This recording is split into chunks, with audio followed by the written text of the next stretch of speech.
Assalamualaikum warahmatullahi wabarakatuh. Alhamdulillahi rabbil alamin. Asyhadu an la ilaha illallah wahdahu la syarika lah, waliyus salihin, wa asyhadu anna sayyidana wa nabiyyana Muhammadan abduhu wa rasuluh as-sadiqul amin. Allahumma salli wa sallim wa barik ala sayyidina Muhammad wa ala alihi wa sahbihi wa man tabi'ahum bi ihsanin ila yaumiddin. Subhanaka la ilma lana illa ma 'allamtana innaka antal alimul hakim. Para hadirin, kaum muslimin muslimat, mukminin mukminat, semoga senantiasa dimuliakan dan diberkahi Allah Subhanahu wa taala.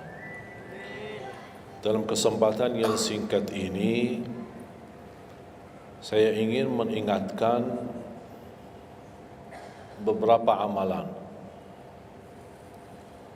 Menurut saya amalan ini rata-rata sudah ditahu oleh orang dan hafal, tapi cukup banyak yang melalaikan, tidak menyadari amalan yang sederhana ini dianugerahkan oleh Allah dengan pahala yang amat-amat besar. Yang pertama, bacaan Al-Quran. Banyak orang yang malas membaca karena tidak bisa baca, atau alasan tidak mengerti artinya. Daripada saya baca tak faham artinya, mendingan tak usah baca. Itu bisikan syaitan. Yang membisiki seperti ini adalah syaitan. Buat apa kamu baca? Kan kamu tak faham. Mendingan tak usah baca, supaya kita meninggalkan bacaan Al-Quran. Sedangkan dijanjikan oleh Allah SWT dan juga Rasulullah SAW, setiap satu huruf 10 kebaikan, bukan setiap amal. Semua hitungannya dengan amal. Salat 5 waktu dapat pahala 50, salat duha dapat pahalanya, salat qiyamul lail ada pahalanya, sunnah fajar sebelum azan, sudah azan sebelum salat, itu pahalanya sama dengan dunia dan seisinya, seluas dunia dan seisinya. Ini sunnahnya. Kira-kira gimana yang wajib? Rasulullah SAW bersabda di hadis yang sahih, la aqulu alif lam mim harf, walakin alifun harf wa lamun harf wa mimun harf. Alif lam mim bukan satu huruf, tapi alif satu huruf, lam satu huruf, mim satu huruf. Cuba kalau kita baca setiap hari satu halaman aja, berapa kita mendapatkan nilai pahala? Hitung, silakan. Bawa kalkulatornya dan hitung sendiri. Tak ada yang sia-sia di sisi Allah. Membaca Al-Quran walaupun tidak memahami isinya, tetap terhitung setiap satu huruf 10 kebaikan. Berarti anda tidak sia-sia membaca Al-Quran walaupun tidak faham. Ada orang membaca tapi berbata-bata. Dia merasa salah bacaannya, keliru. Dia sudah berusaha belajar tapi itu kemampuannya. Didatangi syaitan, dibisikin, salah mulu bacaan kamu, tak benar bacaan kamu, wakaf ibtidak tak benar, panjang pendeknya tak benar, apalagi hukum tajwid tak benar. Bisa keliru, bisa dosa. Astagfirullah, dosa ya. Udah, terima kasih syaitan. Malah dia terima kasih lagi sama syaitan. Dibisikin, didengarin, diterima, langsung dia rubah, tidak baca. Alasannya takut dosa. Padahal ada berita gembira dari Rasulullah SAW, al-mahiru bil-Qur'ani ma'as safaratil kiramil barara. Yang mahir dalam membaca Al-Quran, nanti di hari kiamat dia bersama malaikat safara kiram barara. Terus ya Rasulullah, gimana keadaan yang berbata-bata itu? Gimana? Walladhi yatata'ta'u fi wa huwa alaihi syaq lahu ajran. Barang siapa yang membaca tapi masih berbata-bata dalam bacaannya, bukan dosa, justru 2 pahala. 1, karena dia mau baca Al-Quran. Kedua, karena ada berbata-bata, kesulitan dalam membaca. Allah menghargai kesulitan, Allah berikan pahala. Berarti tidak ada rugi sama Al-Quran. Semenjak saya mengambil keputusan tidak memegang HP, saya sadari betapa banyak kita rugi berjam-jam, berhari-hari, berminggu-minggu, bahkan bertahun-tahun kita jauh dari Al-Quran. Aku heran ketika mendengar ada orang yang bisa lewat 1 bulan tapi tidak khatam Al-Quran. 1 bulan, 30 hari, berarti minimal setiap hari 1 juz. Dikali 30 hari 30 juz. Ada orang 1 tahun dah khatam-khatam. Syukur kalau khatam di bulan suci Ramadan 1 kali. Habis Ramadan dia tutup Al-Quran. Mohon maaf, ketemu lagi di tahun depan pas Ramadan lagi. Ini keadaan kita. Makanya orang berkata, negeri kita bermasalah terus, negeri kita politiknya begini, negeri kita selalu ada ini. Perbuatan tangan kita. Di mana kita jauh hubungan kita sama Allah, Allah hantarkan musibah sampai kita sadar memperbaiki hubungan kita sama Allah. Salatnya, Qur'annya, ibadahnya, itu kunci memudahkan dan mengatasi semua masalah. Silahkan rubahkan pemimpinnya berkali-kali, rubahkan aturan negaranya berkali-kali, tidak akan bisa terjadi kebaikan kecuali hubungan kita dari Allah Subhanahu Wa Taala. Semakin baik hubungan kita, semakin dekat Allah yang urus. Tapi kalau kita mengurus sendiri dan kita jauh dari Allah, ya silakan. Kata Allah, silakan. Wakaltuhu ila nafsi, aku tinggalkan dia untuk dirinya sendiri. Dan siapa kira-kira yang bisa mengurusi dirinya kalau bukan pertolongan Allah Subhanahu Wa Taala?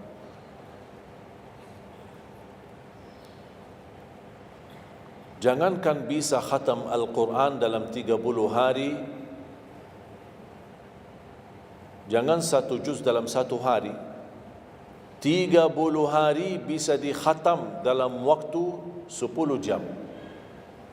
Saya pernah tes, menghitungkan waktu, bawa alarm, membaca dari subuh sampai zuhur. Tiba waktu zuhur, saya stop alarmnya, saya lanjut lagi habis zuhur. Sampai asar, lanjut lagi habis asar, lanjut sampai maghrib. Berapa saya habis khatam 30 juz? Bagi orang yang lancar bacaannya, tidak berbata-bata, bacaannya lancar, hurufnya jelas, tajwidnya bagus, tidak terlalu cepat, standar, sebagaimana bacaan tadi salat Isya, itu namanya standar, hadar, tapi disempurnakan tajwid, tidak boleh cepat dan tidak boleh terlalu lambat. 10 jam mampu khatam 30 juz.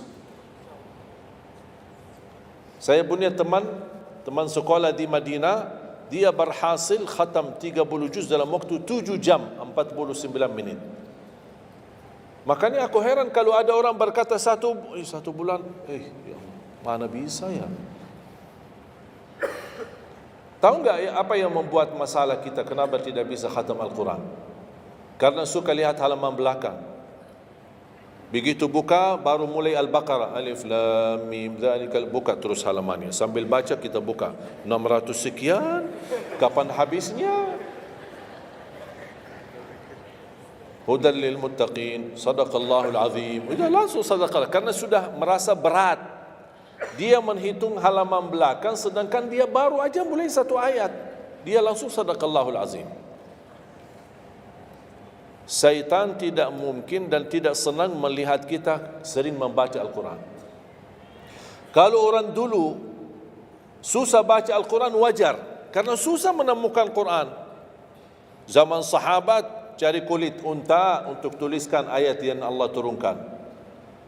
Ada potongan ayat di Sayyidina Utsman, ada potongan ayat di Sayyidina Abu Bakar, ada potongan ayat di sana sini. Coba kumpulkan, susah. Makanya semuanya larinya kepada sahabat yang begitu datangnya wahyu, mereka langsung mendengar dari Rasul, langsung bisa hafal. Seperti Sayyidina Ubay bin Ka'ab radhiyallahu an, Zaid bin Thabit radhiyallahu an, Anas bin Malik radhiyallahu an, Uthman bin Affan. Jadi mereka datangin para penghafal Qurannya. Tidak ada mushaf, tidak ada Quran. Dah ada HP bisa download Al-Quran 30 juz. Gimana? Tapi mereka tidak pernah tinggalkan Al-Quran. Bahkan ada di antara sahabat yang setiap malam tahajudnya khatam 30 juz dalam 1 tahajud. Coba bayangkan, kira-kira alasan kita apa? Quran sudah di mana-mana, dalam segala terjemahan, warna-warni, tajwid, semua ada. Yang bagus, yang besar. Maaf, mata saya, ada yang besar, ada segede meja ini, ada. Susah menemukan, alhamdulillah HP bisa sekarang isinya 30 juz, bisa dibawa kemana-mana, tak usah pusing mencari Al-Quran. Semua kemudahan, semestinya kita mampu mengalahkan sahabat Rasul. Karena kita semua fasilitas ada. Apa yang kita mau bilang sama Allah? Ada seorang, mungkin Bapak Ibu pernah nonton di acara Hafiz Indonesia, namanya Kaila, buta. Dia setiap hari, saya tanya, kamu berapa murajaah bacaan Quran setiap hari? 5 sampai 7 juz. Buta, 5 sampai 7 juz. Saya kaget, tak panyakan, kan kasihan kamu. Dan kebetulan kamu sudah punya uzur, kamu dah baca Al-Quran sama sekali, ana yakin Allah maafkan. Buta, dah bisa. Tahu enggak jawabannya apa? Saya malu sama Allah menjadikan buta saya alasan tidak baca Quran. Ini anak usia 7 tahun. Malu sama Allah menjadikan buta, padahal ini ujian. Butanya dari Allah, bukan dari dirinya. Tapi dia malu menjadikan buta itu alasan tidak baca Quran. Bertanya saya, alasan antum apa? Apa alasan? Sibuk. Belum ada waktu. Ya, saya maklum, belum ada waktu. Memang dunia ini bikin stres, makanya tidak ada waktu.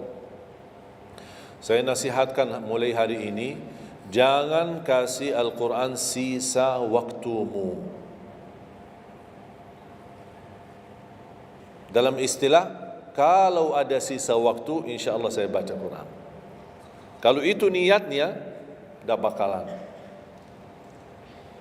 Tapi tolong utamakan Al-Quran dalam sehari-harimu. Minimal mulai harimu baca Quran, tutupi harimu baca Quran. Jangan tunggu sisa waktu. Wallahi Al-Quran keberkahannya luar biasa. Kesumbuhan, petunjuk, keberkahannya menjaminkan ke surga, selamat siksa neraka, selamat dari siksa kubur. Banyak anugerah. Sayang. Kadang-kadang kalau kita mendengar ada seorang da'i atau seorang ustaz, materi-materi bukunya bagus, isinya bagus, kita kejar. Di mana buku itu jual? Kita cari informasi, di mana buku itu jual? Ini tulisan manusia. Kita kagumi, kita banggakan, kita suka dan kita ikuti, bahkan kita kejar di mana-mana. Al-Quran kalamullah. Masa kalam manusia lebih mulia di hati kita daripada kalamullah? Silahkan boleh kagumi apa penyampaian ustaz, da'i, tapi jangan melebihi apa kata Allah. Jangan kita terharu ketika mendengar seorang berceramah, tapi berkali-kali kita simak ayat suci Al-Quran tidak pernah meneteskan air mata, seperti mendengar surat kabar atau koran. Masalah. Ternyata ucapan manusia lebih menyentuh hati. Padahal kata Allah, kalau Al-Quran diturunkan di atas gunung bisa hancur jadi tanah basir. Kembali lagi, jangan lewat satu hari belum baca Quran. Tidak bisa baca, masih bisa simak, dengar. Setelkan murattal dari HP-mu. Manfaatkan kondisi macet di Jakarta. Manfaatkan. Lagi naik motor, taruh apa ruginya? Ruginya apa? Simpan handsfree di telinga, ya sambil bawa motor. Dengarin ayat suci Al-Quran. Nikmat, berkah, dalam lindungan Allah, disertai malaikat. Apa ruginya? 1 jam di dalam perjalanan, tidak ada rugi. terhitung memang umur kita, tapi sudah diisi mendengar Al-Quran. Juga banyak waktu. Nikmat. Kalau saya merasa kesibukan mengganggu sampai tidak ada luang waktu cukup untuk saya bisa baca tilawah di rumah, saya menikmati di jalan. Apalagi kalau mau pergi ke acara, apalagi kalau keluar kota, berjalan lumayan jauh, nikmat. Ya Allah, mudah-mudahan macet terus. Nikmat. Macet ini menjadi nikmat. Dah fikir macetnya karena lagi melihat Al-Quran. Beda sama orang, hanya sepanjang berjalan cat HP, HP. Merasa bosan. Sudah semua cat sudah dilewati, semua SMS sudah dibalas, semua pesan-pesan sudah dibaca. Akhirnya bosan. Macet mulu ini Jakarta. Nanti temannya di sebelah, kalau bukan macet, bukan Jakarta loh. Itu habis waktu, sia-sia. Padahal Al-Quran ini kita baca tidak mesti dalam keadaan wudu. Apalagi kita dalam perjalanan, kita naik motor atau naik mobil kita, bisa dengan handphone kita, HP kita. Ada orang terus, gimana saya membawa Al-Quran terus saya tidak berwudu? Kan kamu menyentuh HP, bukan menyentuh Al-Quran.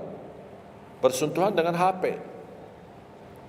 Jadi saya harap, sekali lagi mohon dengan sangat, kalau boleh terima permohonan saya, tolong tinggikan perhatianmu kepada Al-Quran. Ingin berkah rezeki, berkah umur, sihat wal afiat, bahagia selamat dunia akhirat, tolong perhatikan Al-Quran. Semakin banyak perhatian kamu kepada Al-Quran, semakin banyak perhatian Allah kepadamu. Terserah kamu milih. Mau dapat perhatian dari Allah cuma 1 jam, ya udah 1 jam aja baca Quran. Mau perhatian dari Allah selalu, sudah selalu bersama Al-Quran. Karena ini Al-Quran kalamullah, bukan makhluk, bukan diciptakan, diturunkan. Kalamullah, ucapan Allah Subhanahu wa taala. Masa kita tidak tertarik? Cukup karena ini kalamullah, itu sudah cukup membuat kita tertarik. Masa kalam manusia lebih kita tertarik daripada kalamullah? Belum apalagi dijanjikan setiap satu huruf 10 kebaikan.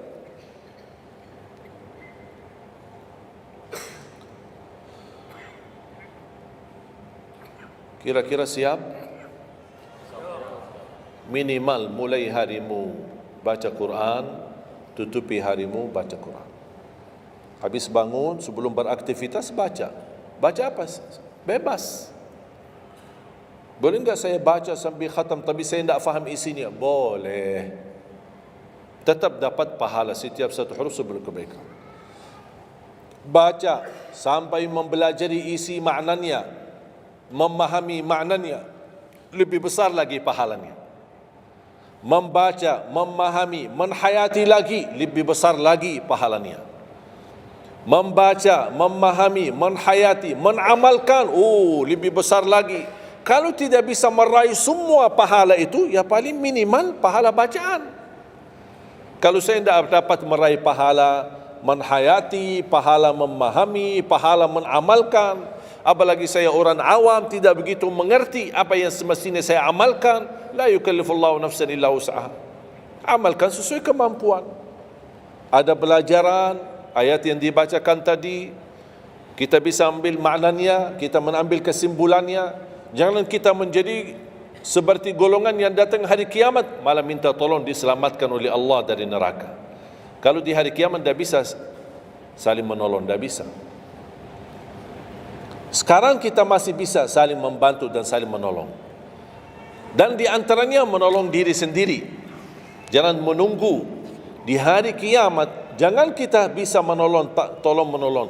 Di hari kiamat orang tua tidak bisa menolong anaknya. Anaknya pun larikan diri daripada orang tua. Tak ada yang mau kenal. Cuba baca akhir surat Abasa. Yauma yafirrul mar'u min akhihi. Di hari itu kakak adik melarikan dirinya dari saudaranya. Wa ummihi wa abi, melarikan diri pada bapaknya dan ibunya. Biasanya kalau kita ketemu orang tua kita senang, bertemu, mohon doanya. Apalagi yang orang-orang yang tinggi berbakti baik sama orang tuanya, kalau di hari kiamat mau sendiri-sendiri. Jangan kita yang melarikan diri sendiri. Para Nabi dan Rasul semuanya doanya salim salim, ya Allah selamatkan, ya Allah selamatkan. Ini Nabi, kira-kira kita gimana? Yauma yafirrul mar'u min akhihi wa ummihi wa abihi wa sahibatihi wa bani. Sampai dari istrinya pun dia melarikan diri. Mohon maaf, sendiri-sendiri. Saya tidak bisa tolong kamu. Jangankan kita sama istri kita atau sama anak-anak kita. Rasulullah sallallahu alaihi wasallam pernah berkata sama Siti Fatimah, anaknya Nabi Muhammad, ittaqillah fa inni wallahi la ughni anki min Allahi syai'a. Hei anakku Fatimah, bertakwalah kepada Allah, karena aku tidak bisa membantu kamu nanti di kemudian hari. Sendiri-sendiri. Salim salim, selamatkan ya Allah. Ini kesempatan. Sebelum kita menjadi na'udzubillah salah alamat daripada ke surga menjadi ke neraka, kita sekarang perbaiki kemana arahan kita, kemana jalan kita. Kita yang milih, tidak ada yang memaksa. Taat, Allah hanya menyuruh kita taat, tapi Allah tidak pernah maksa. Kira-kira kalau tidak salat dapat pukulan? Dapat pukulan? Ada yang memukul kita? Ada yang melemparkan kita dalam batu sampai bata kepala kita? Ada? Tidak ada. Taat, Allah menyuruh taat, tapi Allah tidak pernah maksa. Sama juga syaitan, menyuruh kita dosa maksiat, tapi syaitan tidak pernah maksa kita. Sebagaimana ayat tadi dibacakan, ayat surah Ibrahim ayat 22, syaitan berkata, aku tidak punya kuasa di atas kalian, tapi aku hanya menyuruh kalian terlalu cepat taati. Kata syaitan, terlalu cepat respon, aku hanya menyuruh. Da'autukum fastajabtum li. Makanya sekarang jangan melialahkan, saya tidak bisa bantu kalian dan kalian pun tidak bisa bantu aku. Kita dua-duanya dijerumuskan dalam neraka, na'udzubillah min dzalik. Oleh karena itu, jemaah sekalian, kesempatan, mumpun masih kita umur, masih punya kesehatan, manfaatkan. Karena akan datang satu saat, sekarang bukan masalah umur, masalah sehat. Tiba-tiba bisa sakit, virus di mana-mana. Kemarin saya punya saudara saya baik-baik aja, tidur bangun sakit,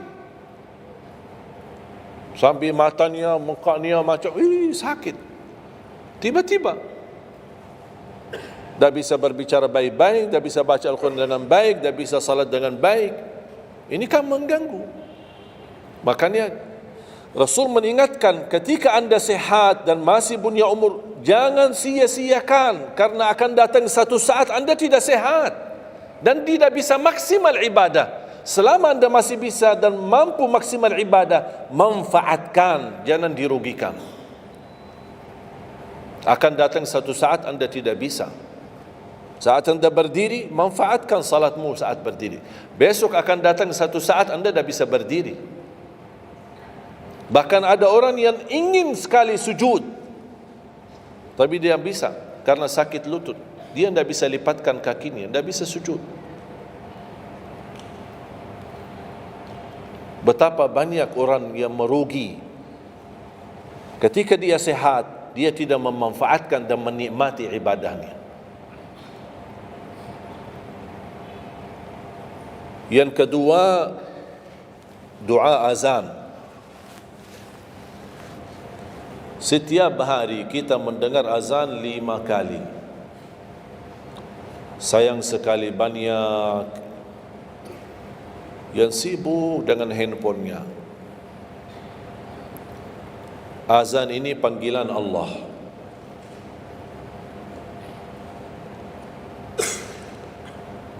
Barang siapa, kata Rasulullah SAW, mengikuti perkataan muazzin, artinya muazzin mengucapkan Allahu Akbar, Allahu Akbar, kita ucap Allahu Akbar, Allahu Akbar. أشهد أن لا إله إلا الله أشهد أن لا إله إلا الله أشهد أن محمد رسول الله أشهد أن محمد رسول الله. Habis wa asyhadu anna Muhammad Rasulullah, kita berkata wa ana asyhadu an la ilaha illallah wahdahu la syarika lah wa anna Muhammadan abduhu wa rasuluh. Raditu billahi rabba wa bi Muhammadin nabiyya wa bil islami dina. Sebagaimana diriwayatkan Imam Muslim.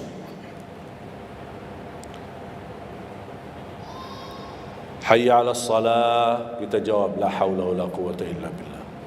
Apa hikmahnya di sini la haula wala quwwata illa billah? Ya Allah, kami tidak punya daya dan kekuatan untuk menghadiri panggilan-Mu kecuali dengan pertolongan-Mu ya Allah. Karena hayya 'alas salah butuh gerak. Bergerak, datang. Hayya 'alas salah, panggilan, hey, mari salat. Ya Allah, la haula wala quwwata illa billah. Ya Allah, kami tidak punya kemampuan menghadapi godaan dunia, menghadapi hawa nafsunya, menghadapi malas kecuali dengan kekuatan-Mu ya Allah. La haula wala quwwata illa billah. Meraih kemenangan, meraih kemuliaan, hayya 'alal falah. Ya Allah, kami tidak mampu meraih kemuliaan itu kecuali dengan kekuatan dan izin-Mu ya Allah. Allahu Akbar, kita ucapkan Allahu Akbar, Allahu Akbar. La ilaha illallah, kita ucapkan la ilaha illallah. Habis itu apa? Apa kata Rasulullah SAW di hadis yang diriwayatkan Imam Bukhari? Thumma salla alayya, selepas itu dia bersalawat kepada Nabi Muhammad. Allahumma salli ala Muhammad wa ala ali Muhammad. Bagi Sayyiduna boleh, tidak bagi Sayyiduna boleh. Selepas itu doa, Allahumma rabb hadhihi ad-da'wati at-tammah was-salati al-qa'imah ati Muhammadan al-wasilata wal-fadilah wab'athhu maqaman mahmudan alladhi wa'adta. Ini ucapan yang saya sampaikan di Sahih Bukhari. Ada riwayat-riwayat yang lain, Allahumma rabb hadhihi ad-da'wati at-tammah was-salati al-qa'imah ati sayyidina Muhammadan al-wasilata wal-fadilata wad-darajata al-'aliyata ar-rafi'ata min al-jannah wab'athhu maqaman mahmudan alladhi wa'adta innaka la tukhliful mi'ad. Innaka la tukhliful mi'ad. Tambahannya diriwayat Imam An-Nasai dan semuanya sahih. Mau milih mana yang anda hafal, mana anda biasakan, silakan. Mau ambil hadis yang diriwayatkan Imam Bukhari boleh, mau ambil yang diriwayat Imam Nasai boleh. Asal jangan sampai begitu dengar azan tidak mengikuti muazzin dan sia-siakan doa itu. Padahal doa sederhana. Siapa yang tidak hafal? Setiap ditayangkan azan di TV selalu dibacakan Allahumma rabb hadhihi ad-da'wati at-tammah was-salatil qa'imah. Saya pernah tanya guru saya, seandainya ketika saya mendengar azan tapi terlalai dengan kesibukan atau telefon mendadak atau apalah urusan, baru saya menyadari ketika muazzin sampai ke hayya 'alas salah, saya belum mengikuti dari awal. Gimana caranya biar saya tidak rugi dalam pahala? Kata guru saya, ulang sendiri dari awal. Allahu Akbar, Allahu Akbar, Allahu Akbar, Allahu Akbar. Asyhadu an la ilaha illallah, asyhadu an la ilaha illallah, asyhadu anna Muhammadar Rasulullah. Sampai mendapat mengikuti muazzin dalam sisa azannya. Begitu selesai baca doa yang saya tadi sampaikan. Apa kata Rasulullah? Barang siapa yang mengamalkan ini, faqad hullat lahu syafa'ati yaumal qiyamah, dijamin dapat syafaatku. 5 kali kesempatan tertulis nama kita, jaminan dapat syafaat Nabi Muhammad, tapi kita sia-siakan. Siapa yang tidak mau syafaat Nabi Muhammad? Ini kesempatan. Jangan tunggu hari kiamat baru saya minta, ya Rasulullah tolong syafaatkan. Ini Rasul sudah menawarkan ini sekarang. Mau enggak dapat syafaatku? Ikuti muazzin dan baca doa azan, kemudian dapat syafaatku. Berapa minit? Tak sampai 2 minit. Ikuti muazzin, selesai azan, doa ini tak sampai 2 minit. Allahumma salli ala Muhammad wa ala ali Muhammad. Allahumma rabb ad-da'wati at-tammah was-salati al-qa'imah ati Muhammad. Dan sampai akhir. Innaka la tukhliful mi'ad. Berapa lama? 2 minit? 3 minit? Tak apa-apa, 5 minit. Tapi dapat jaminan syafaat Nabi Muhammad. Hanya waktunya cuma 5 minit. Kira-kira siap? Mulai hari ini? Menurut saya, yang saya sampaikan wallahi sederhana. Sangat sederhana. Tapi butuh perhatian aja. Butuh perhatian. Yang ketiga, jangan tinggalkan sunnah qabliyah subuh. Walaupun anda malas menjaga sunnah qabliyah ba'diyah.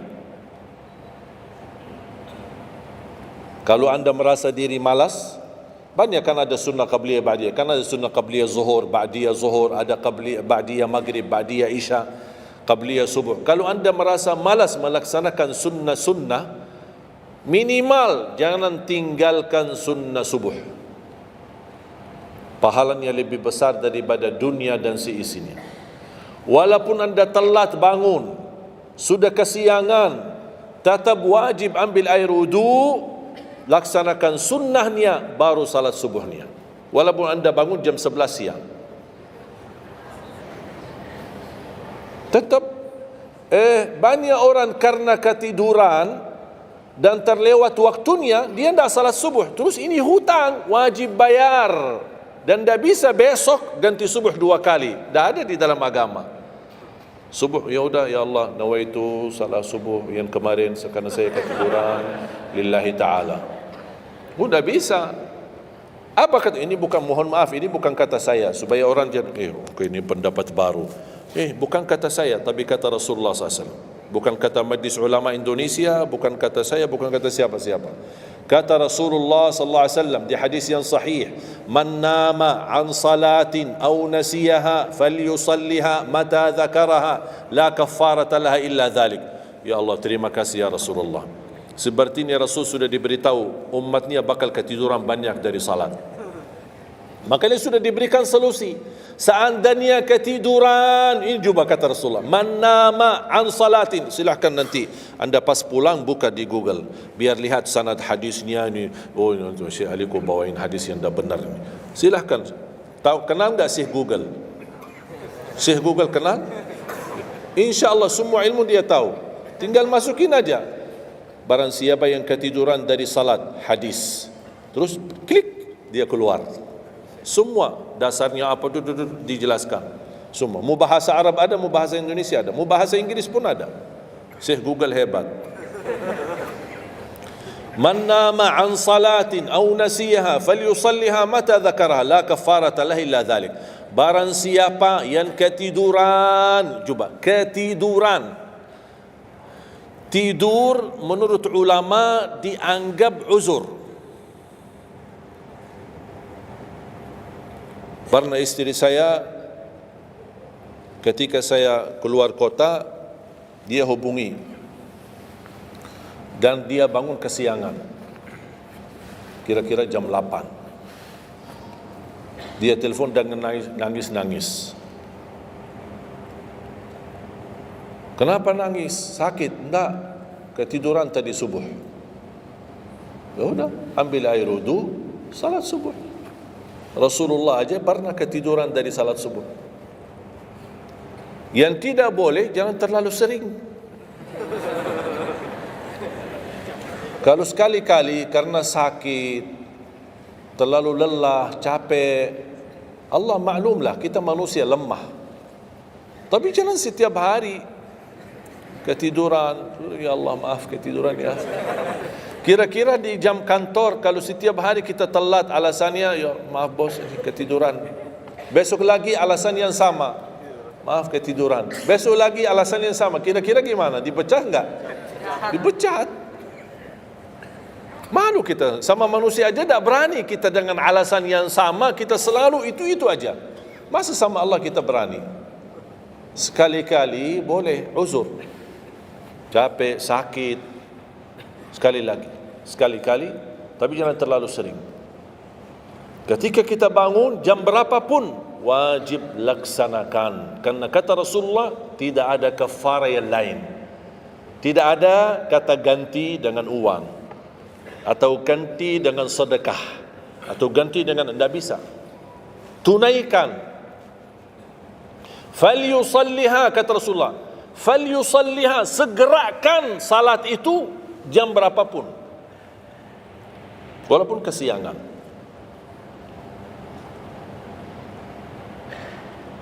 Jelas? Sering ya ketiduran ya? Uzur. Saya juga berapa kali ketiduran. Bukan berarti saya tidak pernah ketiduran, berapa kali. Bisa ada orang habis tahajud, terlalu lelah, capek, dia mau hanya istirahat saja di atas sajadahnya. Pas bangun sudah jam 7. Padahal Masya Allah tahajud. Semangatnya tahajud tapi ketiduran salat subuh. Makanya ini harus disesuaikan kemampuan. Anda merasa diri kalau salat tahajud 8 rakaat, bangun jam 2, ya Allah kuat, tidak kuat ini. Kembali kepada kemampuan. Tahajud tidak harus 8 rakaat. Tahajud tidak harus 20. 2 rakaat, tutup witir sudah tahajud. Dan tahajud pun salat malam tidak harus tidur dulu. Ada orang, harus tidur walaupun tutup mata sebentar terus buka lagi. Ini ilmu baru di Indonesia ini. Saya pernah share satu video, ada satu komen dari jamaah, enggak, saya belajar harus tidur dulu walaupun tutup mata sebentar terus buka lagi. Kembali kepada kemampuan. Ada yang biasa tidur, bangun tengah malam, sepertiga akhir, itu lebih afdal. Tapi ada yang tahu dirinya, kalau saya tidur mana bisa bangun. Udah, mendingan daripada tidak ada tahajud malam itu, mendingan kita salat. Dan ini bukan kata saya, dan bukan kata ulama, tapi kata Rasulullah sallallahu alaihi wasallam. Sebagaimana di hadis yang sahih kata Abu Hurairah radhiyallahu an, pernah Rasulullah menwasiatkan aku jaga witir sebelum tidur. Berarti Rasul mengizinkan kita melaksanakan ibadah salat malam, di antaranya witir sebelum tidur.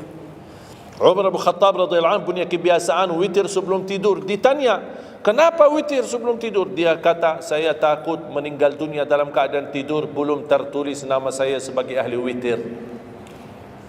Saya punya kebiasaan, habis pulang ke rumah, sebelum tidur ambil air wudu, salat 2 rakaat sunnah wudu, kemudian salat 2 rakaat muqaddimah witir, kemudian 1 rakaat witir, baru saya tidur. Kalau dapat bangun lagi, alhamdulillah bisa tahajud, tapi tidak boleh witir lagi karena sudah witir duluan.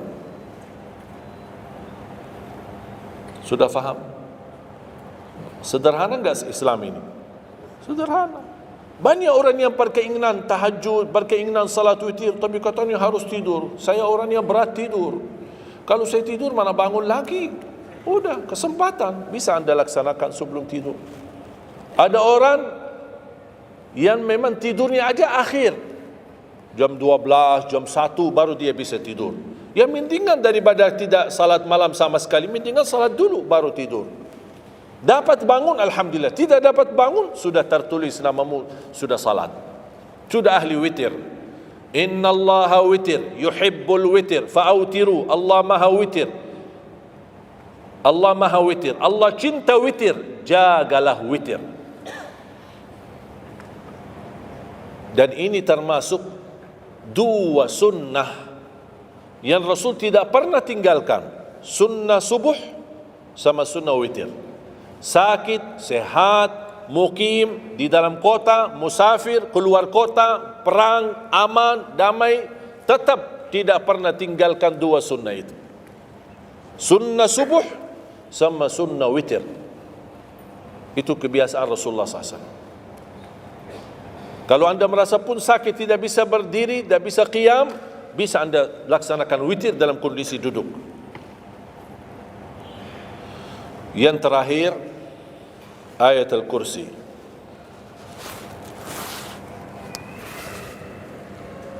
Jangan tinggalkan ayat al-kursi lepas salat.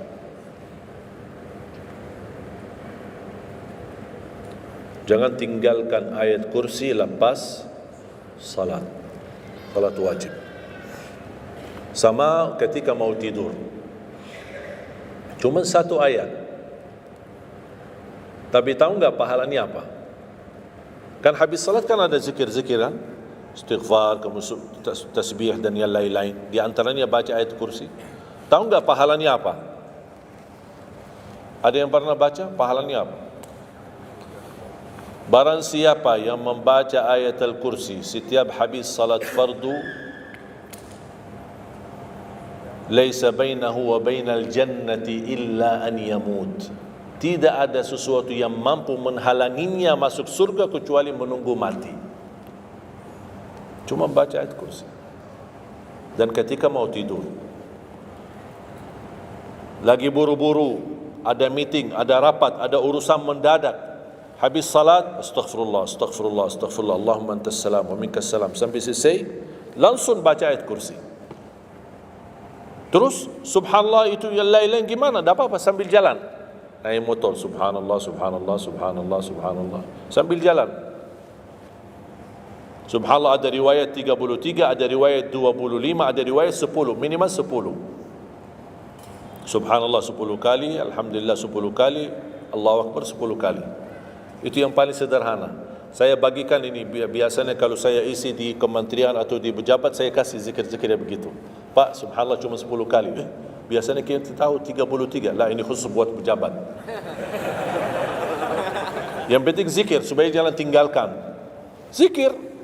Banyak orang sibuk, mendadak ada urusan, udah zikir. Subhanallah cuma 10 kali. Subhanallah 10 kali, Alhamdulillah 10 kali, Allahu Akbar 10 kali. Itu paling cepat. Subhanallah. Ternyata di dalam agama ada yang juga hemat. Hemat sederhana tapi pahalanya tetap besar. Dan dikuranin. Tidak ada pahala yang hemat. Semuanya pahala sempurna, semuanya pahala agung, sempurna dan luar biasa dahsyat balasan Allah Subhanahu wa taala. Makanya jangan disia-siakan. Yang sederhana ini, makanya saya buat buku 20 amalan ringan tapi pahalanya sangat menakjubkan. Karena selama saya di Indonesia, saya sudah tahu prinsip orang Indonesia. Orang Indonesia tidak suka yang ribet-ribet. Yang ribet-ribet tidak suka. Yang susah-susah tidak suka. Orang Indonesia mau mudah yang ingat, mudah dihafal, mudah diamalkan dan masuk surga. Itu orang Indonesia. Ya, jadi yang susah-susah, iya, gimana ini suruh baca 1000 kali? Iya, mana ada waktu 1000 kali? Baca ada sudah 100 kali, udah ngantuk. Saya kasih yang sederhana. Kenapa saya kasih? Karena kemampuan beda-beda. Ada yang tekadnya tinggi, kemampuannya luar biasa dahsyat, bisa ribuan kali dia berzikir, dia silakan. Tidak ada yang melarang kita berzikir, bebas, berapapun. Tapi ada yang malas. Udah. Jadi alhamdulillah di dalam ajaran Islam kita ada malas ya, ini pilihan malas. Makanya saya bikin 20 amalan. Dan ini buku 20 amalan ringan, pahalanya sangat menakjubkan. Pahalanya sangat besar walaupun amalannya ringan, mudah, sederhana. Dan buku ini hanya laku di Indonesia, tidak laku di Arab. Karena cocok dengan budaya Indonesia, saya sudah hafal budaya Indonesia. Sama dengan bacaan. Mohon maaf tadi kepanjangan Isya. Pas begitu saya ingat merindukan kota Madinah, suasana Madinah. Pas di rakaat yang kedua, ya Allah, ini saya di Indonesia ini. Makanya saya tidak jadi panjang rakaat kedua, biar lebih cepat. Karena memang budaya ini tidak bisa panjang-panjang, lama-lama tidak bisa. Kalau kulhu bisa dibagi 2, terima kasih. Kita lihat tarawih kan salah satu contoh tarawih.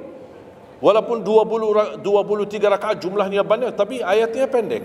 Al-hakum qulhu, al-asr qulhu, al-humazah qulhu, itu ya kan.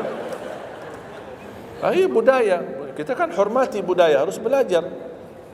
Walaupun ada sekarang ada beberapa masjid yang panjang, ya nanti balik kepada kemampuan, tapi tidak boleh saling menyalahkan. Ada orang yang suka, enggak, saya mau yang qulhu qul. Ya udah sana, masih qulhu di sana, masih kita beda.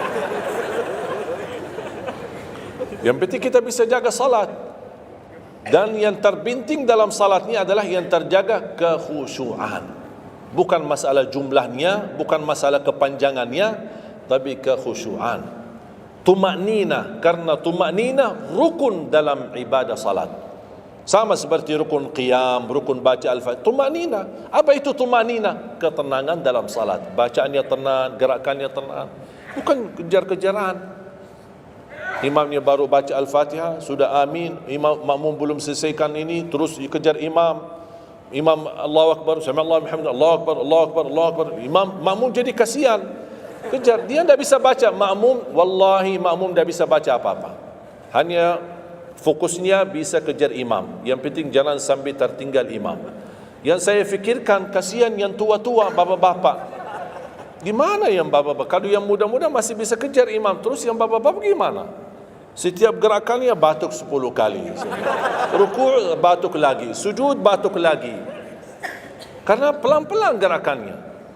Saya pernah ada satu kejadian ketika masuk salah satu kampung, kita lewati, saya mampir, samping saya ada bapa lumayan tua, gerakannya juga pelan-pelan. Yang saya kasihan, Imam Allahu Akbar. Saya suka pas ketika takbir. Allah. Bismillahirrahmanirrahim. Alhamdulillahirrahmanirrahim. Astagfirullahaladzim, saya kaget. Barusan enak, takbirnya enak kok. Bacanya kenapa enggak? Ini pelan-pelan aja.